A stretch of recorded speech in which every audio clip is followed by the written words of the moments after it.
कारण वेळ कमी राहिला.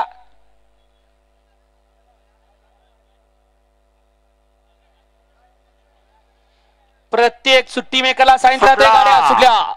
सेमी फायनल या मैदानातील 7 सुटला आणि 7 मध्ये पुन्हा एकदा रणसंग्राम चालू झाला. एक सुपर डुपर बाहेर गेला. बाकीच्या 8 गाड्या पळतायत. 8 जणांमध्ये सुंदर आणि डोळ्याचं पारणं फिटणारी लढत चालू आहे. कोण कुणाला कमी नाही. शेवटच्या क्षणाला कोण बाजी मारतोय आणि बाजी मारली. आड्याल काजल, पड्याल ब्लॅक टायगर लखन, येडा राघव आणि काजल त्याच्या पड्या लढत दिली काशीनं आणि त्याच्या आलेल्या साईडनं इकडून पिल्या आणि माया.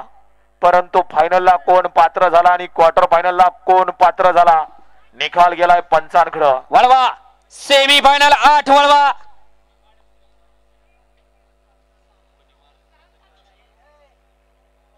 सोनू सेठ जगताप, भैया सेठ कुर्णे, बावऱ्या फॅन्स क्लब लोणंद यांच्याकडून या ठिकाणी